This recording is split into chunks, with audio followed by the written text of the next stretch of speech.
você. Por isso ele é o Cordeiro, Cristo é o Cordeiro de Deus que tira o pecado do mundo. Como é que ele tira o pecado do mundo? Estalando o dedo? Falando, tudo bem, eu relevo. Não, pagando a pena, assumindo a sentença. E por essa razão, na segunda carta aos Coríntios, capítulo 5, verso 14, o apóstolo Paulo disse que o amor de Cristo nos constrange a pregar o Evangelho. Porque quando você descobre que você não é salvo porque Deus estalou o dedo, mas porque Ele entregou o seu próprio Filho, por causa das bobagens que você aprontou, isso é extremamente constrangedor. Você está salvo. Deus ama você. Deus se relaciona com você. Deus ama ter relacionamento com você e falar com você. Mas para tudo isso funcionar, Ele matou o seu próprio Filho. E isso é extremamente constrangedor. Quando eu descobri essa verdade, eu disse, isso aqui não dá para ficar quieto. Isso aqui agora eu tenho que falar com a minha mãe, eu tenho que falar com a minha avó, eu tenho que falar com todo mundo. Pessoal, eu tenho uma notícia para dar para vocês. O quê? Jesus Cristo morreu. Você não sabia? Não, eu sabia, mas agora eu estou entendendo que Ele morreu no meu lugar, no teu lugar, no nosso lugar. É por isso que a Bíblia diz que o amor de Cristo nos constrange a pregar o Evangelho. Segundo, a grande mensagem da Bíblia é: Deus te ama, apesar de.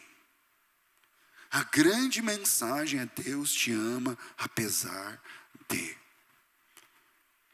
Deus chama o Moisés, apesar do seu homicídio. Deus chama Paulo, apesar dos seus homicídios, no plural. Deus chama a mulher samaritana, apesar dos divórcios.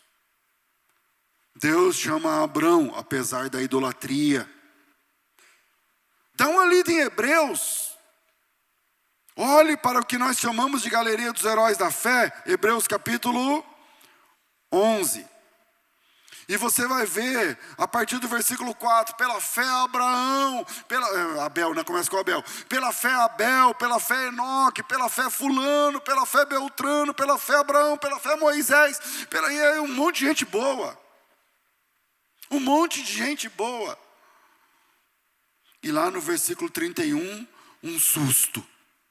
Coloca aí no 31 para você levar esse susto. Ele vai falando pela fé um, pela fé o outro, pela fé, versículo 30, ruíram as muralhas de Jericó e tal, pela fé, Raabe, a prostituta. Uau! É interessante isso na Bíblia, que a Bíblia não passa o pano.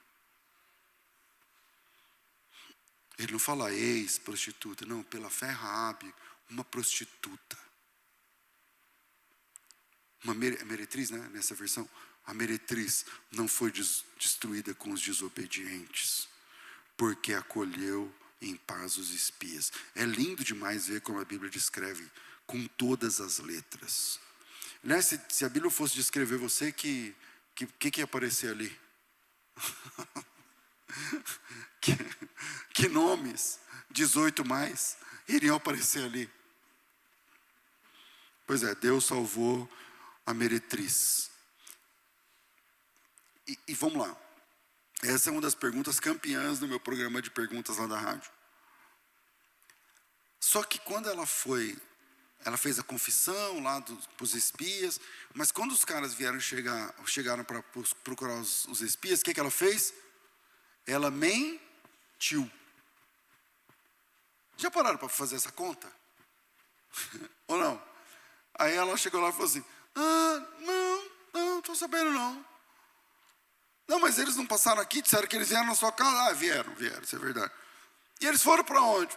Foram para lá, e os caras estavam em cima do telhado. Lembra desse fato?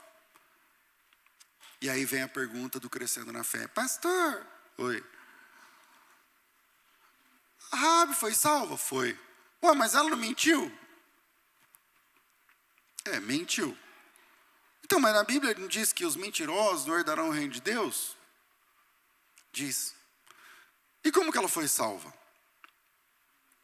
Ela foi salva como todos nós somos. Graça. Quer ver? Quem aqui nunca mentiu? Tá ok. Quem aqui nunca mentiu depois de crente? Não, nenhuma mão também? Quando eu faço essa pergunta, eu falo assim, quem levantar a mão começou hoje. Quem nunca mentiu depois de crente? Ai, por que você levantou a mão? Tal.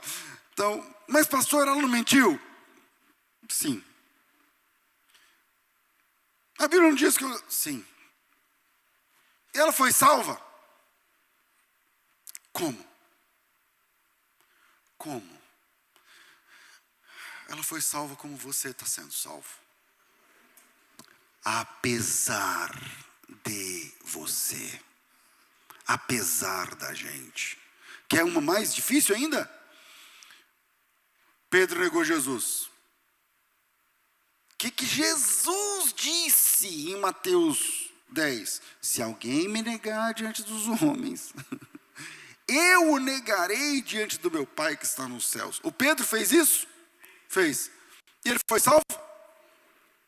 Mas Jesus não falou que se alguém negasse, tal.